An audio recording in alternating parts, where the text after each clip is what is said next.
Good morning students. अब हम करेंगे 10th क्लास की इंग्लिश का लेसन नंबर 2। बुक का नाम है फर्स्ट फ्लाइट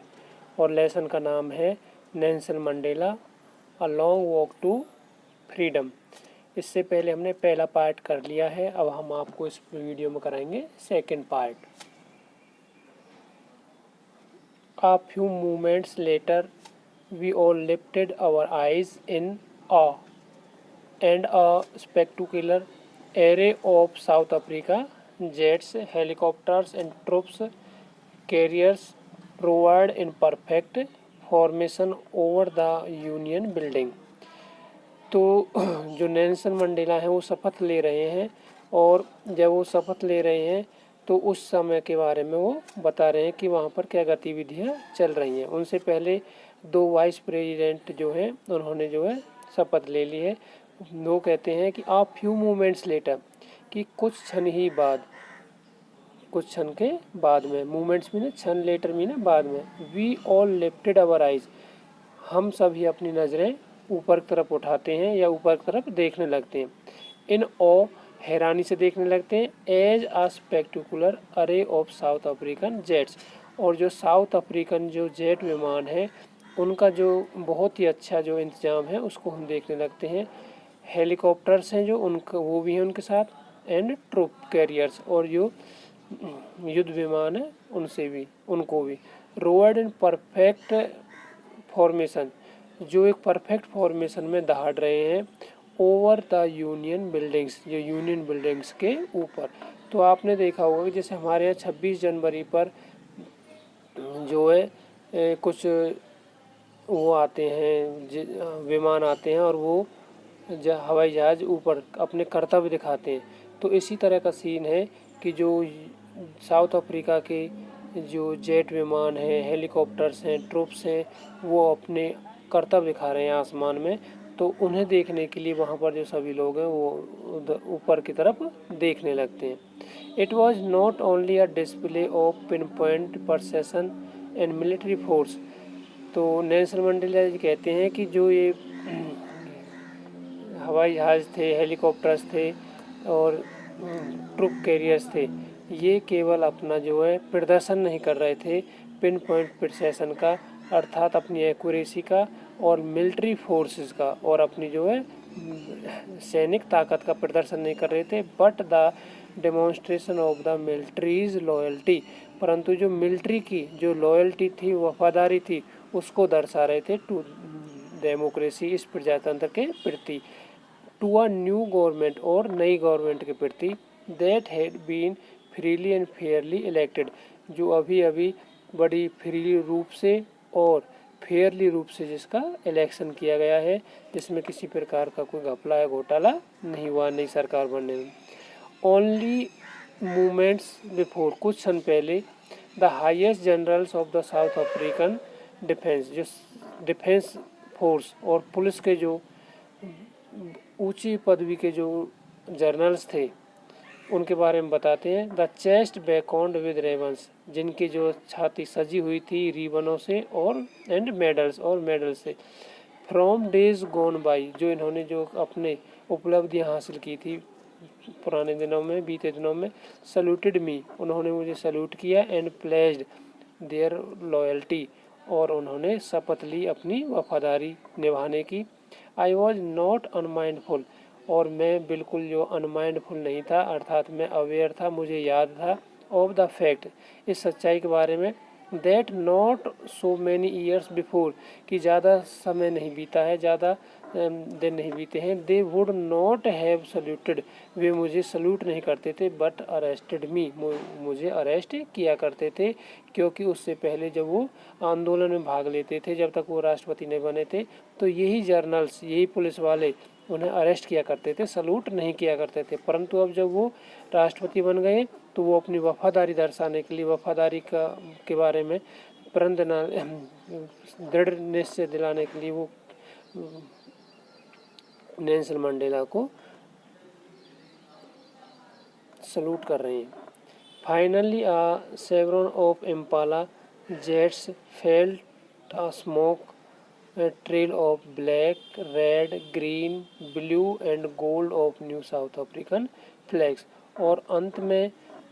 कुछ विमान आकाश में जाते हैं और वो जो है धुआं छोड़ते हैं, जो ब्लैक है, रेड है, ग्रीन है, ब्लू है और गोल्ड है, और उससे जो है अफ्रीकन जो फ्लैग है उसे बनाते हैं। हमारे यहाँ भी 26 जनवरी पर 3 रंगों के जो है धुआं निकलता है लास्ट में, और उसे तिरंगा बनाया जाता है। इसी तरह से जो यहाँ का जो झंडा है साउथ अफ्रीका का, तो ये बना हुआ है ब्लैक का, रेड का, ग्रीन का, ब्लू का और गोल्ड। ये 5 कलर का है, तो 5 वो विमान वहाँ पर आकाश में जाते हैं, धुआं छोड़ते हैं और एक झंडे का प्रतीक बनाते हैं। The day was symbolized for me, यह जो दिन था मेरे लिए बहुत प्रतीकात्मक था। By the playing of our 2 national anthems, और हमारे यहाँ जो लोग थे 2 नेशनल एंथम वो गा रहे थे। And the vision of white singing, और जो वाइट का जो था गोरे लोगों का था, Nkosi Sikelele Africa, and black singing, और ब्लैक गा रहे थे Die Stem the old anthem of the republic, जो ओल्ड एंथम था, पुराना जो राष्ट्रगान था इस रिपब्लिक का। Although that they neither group knew, हालांकि उस दिन कोई सा भी ग्रुप का मतलब है काले और गोरे लोग थे। The lyrics of the anthem that they neither group know the lyric of the anthem they once despite they would soon know the words by heart, और उस समय पर कोई सा भी ग्रुप किसी भी तरह से जो लिरिक को नहीं जान पा रहा था, और वो जानते थे कि वो बाद में इस चीज़ को सीख जाएंगे, क्योंकि उस समय पर तो वो क्या कर रहे थे, एक दूसरे के उससे घृणा कर रहे थे। On the day of the inauguration के दिन I was overwhelmed with a sense of history, तो मैं हिस्ट्री की एक सेंस की वजह से, हिस्ट्री की जो यादों की वजह से मैं भाव विभोर हो जाता हूँ। In the first decade of the 20th century, जो 20th सेंचुरी का जो फर्स्ट डेकेड था, अर्थात 1901 से लेकर 1910 तक। A few years after the bitter Anglo war, और जो एंग्लो यानी कि ब्रिटेन और वॉर मीना अफ्रीका, जो इंग्लैंड का और अफ्रीका का जो युद्ध हुआ था उससे कुछ समय बाद, उस युद्ध के कुछ समय बाद, and before my own birth, और मेरे खुद के जन्म से पहले, the white skinned people of south Africa, जो गोरे लोग थे साउथ अफ्रीका के, पेज्ड अप देयर डिफरेंसेस, उन्होंने आपस में जो गोरे लोगों के जो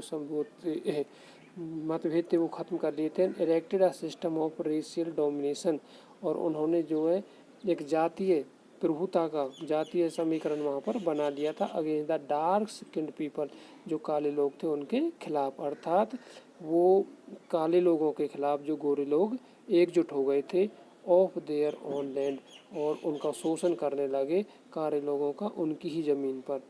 द स्ट्रक्चर दे क्रिएटेड, जो उन्होंने स्ट्रक्चर वहाँ पर क्रिएट किया था, एक ढांचा बना दिया था, फॉर्म्ड द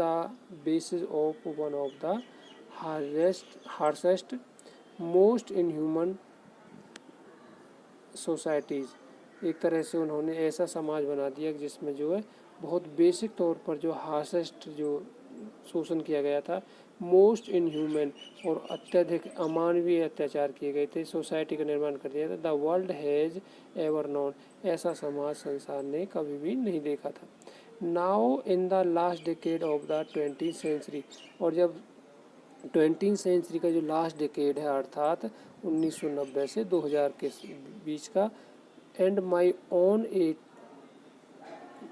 8th डिकेड, और मेरा खुद का 8वां दशक यानी कि 70 से लेकर 79 तक का जो उनका वो था life period, decade a man that system had been, और जो सिस्टम था इसे क्या कर दिया गया था, ओवरटर्न, ख़त्म कर दिया गया था फॉर एवर, हमेशा के लिए, and replaced one that recognised of rights and freedom of all people, और एक ऐसा सिस्टम बनाया गया जिसमें सभी लोगों के पास अपने अधिकार हों, सभी लोगों के पास अपनी स्वतंत्रता हो, regardless of the colour of their skin, और इसमें स्किन की कलर के आधार पर, किसी प्रकार के गोरे और काले के आधार पर कोई भेदभाव ना हो। That day had come about through the unimaginable sacrifice of thousands of my people. और जो ये दिन आया था, ये ऐतिहासिक दिन जो आया था, ये बहुत ही अनइमेजिनेबल जो सेक्रीफाइस थे, हजारों लोगों ने जो सेक्रीफाइस दिए थे, बलिदान दिए थे, उनकी वजह से आया था। People who suffering and courage, जो लोग जिन्होंने जो सफरिंग कष्ट उठाए थे और जिन्होंने करेज दिखाया था, can never be counted and repeat. और उन लोगों के इसको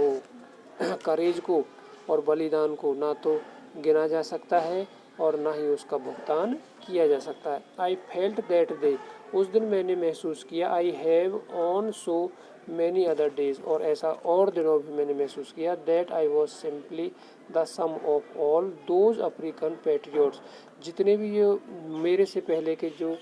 अफ्रीकी जो देशभक्त थे, उनका एक तरह से मैं सम था, अर्थात उनका एक निचोड़ था। Who had gone before me, जो मेरे से पहले जो है जा चुके थे, जिनकी मौत हो चुकी थी।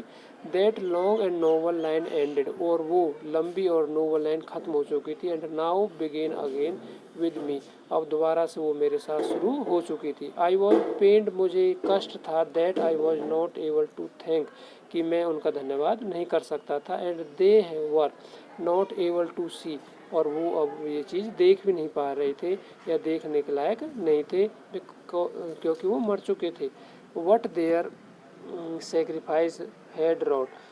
वो उस चीज़ को देखने के लिए जीवित नहीं थे जो उनके सेक्रीफाइस की वजह से जो अचीवमेंट हमें प्राप्त हुई थी। द पॉलिसी और apartheid created a deep and lasting wound in my country, जो अपार्टाइड की पॉलिसी थी, रंग भेद की जो नीति थी, इसकी वजह से बहुत लंबे समय तक चलने वाला एक भेदभाव हमारे यहाँ पर पैदा हुआ था। और जो मेरे लोग थे उनके बीच में एक बहुत ही ज़्यादा उन्हें शोषण हुआ था। All of us will spend many years, और हम सभी ने बहुत समय व्यतीत किया था। इफ़ नॉट जनरेशंस, यदि हमने जनरेशंस नहीं बिताई थी। Recovering from that profound hurt, इस प्रोफाउंड हर्ट से अपने आप को रिकवरिंग करते हुए। But the decades of operation and brutality, परंतु जो डिकेड था ऑपरेशन का, शोषण का और पाशविकता का, ब्रूटिलिटी का मतलब पाशविकता, हैड अनदर अनइंटेंडेड इफेक्ट, इसका बहुत ही अनइंटेंडेड प्रभाव पड़ा था। That it was produce the Oliver Tambo, और इसकी वजह से ही महान व्यक्तियों का जन्म हुआ था। महान व्यक्ति अफ्रीका को मिले थे, जैसे कि Oliver Tambo, the Walter Sisulus, the Chief Luthulis, the Yusuf Dadoos, the Bram Fischers, the Robert Sobukwes of our time. ये जो महान व्यक्ति थे, ये महान व्यक्ति सभी के सभी बहुत बड़े जो है सेक्रीफाइस के बाद मिले थे, बहुत बड़े बलिदानों के बाद मिले थे, बहुत ज़्यादा ऑपरेशन अर्थात अत्याचारों के कारण ही ये अफ्रीका को मिल पाए थे। मैन ऑफ सच एक्स्ट्राऑर्डिनरी करेज, ये सभी व्यक्ति जो है एक्स्ट्राऑर्डिनरी करेज रखते थे, विजडम बुद्धि रखते थे, जनरसिटी और उदारता रखते थे। दैट देयर लाइक में नेवर बी नॉन अगेन, और इस तरह की जो लोग शायद ही भविष्य में कभी देखने को मिले या सुनने को मिले। Perhaps it requires such depth of operation to create such heights of characters, और शायद इस तरह के जो करेक्टर के लिए, इस तरह की जो ऊंचाइयों के लिए इसी तरह की जो शोषण की ज़रूरत पड़ती है, अर्थात जितने कष्ट होते हैं इतना ही आदमी निखर कर आता है। My country is rich in the minerals, जो मेरा देश है वो मिनरल्स के रूप में अर्थात खनिज पदार्थों के लिए प्रसिद्ध है, रिच है। एंड जेम्स, और जो यहाँ पर जेम्स पाए जाते हैं, ज्वेल पाई जाती हैं, आभूषण पाए जाते हैं, उनकी वजह से। That lies beneath it's soil, जो इसके जो है ज़मीन के नीचे हैं। But I have always known that it's greatest wealth is it's people, परंतु मैंने हमेशा से जाना है कि हमारे देश का या मेरे देश का जो सबसे ज़्यादा धन है, महानतम जो धन है वो इसके लोग हैं। फाइनर एंड ट्रियर, जो अच्छे हैं, सच्चे हैं, देन द प्योरेस्ट डायमंड से, जो शुद्ध से शुद्ध डायमंड की अपेक्षा। It is from these comrades, और इन्हीं साथियों की वजह से, इन द स्ट्रगल, जो संघर्ष में, I had learn the meaning of courage, मैंने मीनिंग सीख लिया है करेज का, टाइम एंड अगेन, बार बार, I have been man and women risk, I have be seen, मैंने देखे हैं, लोगों को देखा है, औरतों को देखा है, risk and give their lives, risk लेते हुए, अपने जीवन को खोते हुए, फॉर एन आइडिया, एक विचार के लिए, अर्थात आज़ादी के लिए। आई हैव सीन मैन, मैंने लोगों को देखा, स्टैंड अप, खड़े होते हुए, टू अटैक्स एंड टॉर्चर, उन पर जो अटैक होता है, टॉर्चर होता है, उसके खिलाफ वो खड़े हो जाते हैं, विदाउट ब्रेकिंग, बिना टूटे, showing a strength and realising the defies of imagination, और इस तरह की ताकत दिखाते हैं कि इसके बारे में हम इमेजिनेशन भी नहीं कर सकते। I learn that courage was not the absence of fear, मैंने सीखा कि जो करेज है, साहस है, वो भय की अनुपस्थिति नहीं है, but the Trump over it, परंतु भय के ऊपर वो जीत ही आपका करेज कहलाया जाता है। The brave man is not the हूँ, बहादुर व्यक्ति वो नहीं है, हूँ डज नॉट फील एफ्रेड, जो भयभीत नहीं होता हो, बट ही हूँ कॉन्कर्स द फियर, परंतु बहादुर व्यक्ति वो है जो डर को जीत लेता हो। No one is born hating another person, कोई भी व्यक्ति इस दुनिया में ऐसा पैदा नहीं होता जो दूसरे से घृणा करता हो, because of the colour of his skin, अपनी किसी भी की स्किन के कलर की वजह से, और हिज बैकग्राउंड, या उसकी बैकग्राउंड की वजह से, और हिज रिलीजन, ना ही धर्म के आधार पर, अर्थात कोई भी व्यक्ति किसी व्यक्ति से जन्म से ही इन स्किन के, बैकग्राउंड के और धर्म के आधार पर घृणा नहीं करता। People must learn to hate, लोग अवश्य ही सीखते हैं, सिखाया जाता है घृणा करना, and if they can learn to hate, यदि वे घृणा करना सीख सकते हैं, they can be taught to love, तो उन्हें लव करना भी सिखाया जा सकता है। For love comes more naturally to human heart, क्योंकि जो लव है वो बहुत ही स्वाभाविक रूप से, नेचुरल तरीके से मनुष्य के हृदय में आता है। देन इट्स अपोजिट, इसके विपरीत के अपोजिट के अपेक्षा, अर्थात घृणा से ज़्यादा प्रेम मनुष्य के हृदय में स्वाभाविक रूप से आता है। In the grimmest times in prison, prison में भी, अर्थात जेल में भी, जो बहुत उदासी के समय होता था, when my comrades and I were pushed to our limits, जब मुझे और मेरे जो साथी थे उन्हें यातनाएं दी जाती थी जो हमारे लिमिट्स से भी बाहर होती थी, I would see a glimmer of humanity, मुझे एक छोटी सी चमक दिखाई देती थी मानवता की, in one of the guards, जो वहाँ पर जेल में गार्ड होते थे उनमें से एक में, perhaps just for a second, और शायद वो चमक एक सेकंड भर के लिए मुझे दिखाई देती थी, but it was enough to reassure me, परंतु यही चमक मुझे रीअश्योर करने के लिए, आश्वस्त करने के लिए काफ़ी थी, एंड कीप मी गोइंग, और मेरा हौसला बढ़ाने के लिए, आगे बढ़ने के लिए काफ़ी थी मेरे लिए। Men's goodness is a flame, आदमी की जो अच्छाई है वो एक ऐसी लौ की तरह है, ज्वाला की तरह है, दैट कैन बी हिडन, जिसे छिपाया जा सकता है, बट नेवर एक्सटिंग्विश्ड, उसे समाप्त नहीं किया जा सकता, नष्ट नहीं किया जा सकता। इन लाइफ, जीवन में, एवरी मैन हैज ट्विन ओब्लिगेशंस, हर व्यक्ति की दो ओब्लिगेशंस होती हैं, बाध्यताएं होती हैं। ओब्लिगेशन टू हिज फैमिली, अपनी फैमिली के प्रति वफादारी, एंड टू हिज पेरेंट्स, अपने माँ बाप के प्रति, टू हिज वाइफ, अपनी पत्नी के प्रति, एंड चिल्ड्रन, और बच्चों के प्रति, and he has an obligation to his people, और एक उसकी जो बाध्यता होती है, उसकी ओब्लिगेशन होती है, वफादारी होती है अपने लोगों के प्रति, हिज कम्युनिटी, अपने समाज के प्रति, हिज कंट्री, अपने देश के प्रति। In a civil and human, एक मानवीय और सभ्य सोसाइटी में, समाज में, man each man is able to fulfil those obligation, हर व्यक्ति इन दोनों ओब्लिगेशंस को पूरा कर लेता है, according to his own inclinations and abilities, अपनी क्षमता और अपनी बिहेवियर के अनुसार, अपनी योग्यता के अनुसार। But in a country like south Africa, परंतु साउथ अफ्रीका जैसे देश में इट वॉज ऑलमोस्ट इम्पॉसिबल, यह लगभग असंभव होता है फॉर ए मैन, एक ऐसे आदमी के लिए, of my birth and colour, जिसका मेरा सा कलर हो, मेरे से जो है परिवार में पैदा हुआ, अर्थात जो काले लोगों में पैदा हुआ हो, to fulfil those both obligations, ऐसी ऑब्लिगेशंस को वो पूरा नहीं कर पाता है। इन साउथ अफ्रीका में अ मैन ऑफ कलर, एक व्यक्ति जो काला है कलर से, who attempt to live as a human being, जो कोशिश करता है एक सच्चे मानव की तरह, एक साधारण आदमी की तरह रहना, वॉज पनिश्ड, उसे पनिश किया जाता है, एंड आइसोलेटेड, और उसे एकांत में कर दिया जाता है, अकेला कर दिया जाता है। इन साउथ अफ्रीका में a man who tries to fulfil his duty, वह व्यक्ति जो अपनी ड्यूटी को पूरी करने की कोशिश करता है, टू हिज पीपल, अपने लोगों के प्रति, वॉज इनिशिएटिव, तो उसे अवॉइड कर दिया जाता है, अनअवॉइड कर दिया जाता है, रिप्ड फ्रॉम हिज फैमिली, उसे अपने परिवार से अलग कर दिया जाता है, एंड हिज होम, और उसके घर से अलग कर दिया जाता है, and was force to live a life apart, और उसे एकांत का जीवन व्यतीत करने के लिए फोर्स कर दिया जाता है,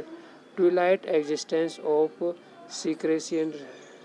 रिबिलियन, और उसे एक तरह से उसके जीवन पर अंधेरा छा जाता है सीक्रेसी का और राजद्रोह का। I did not in the beginning choose to place my people above my family, शुरुआत में तो मैंने अपने परिवार से ज़्यादा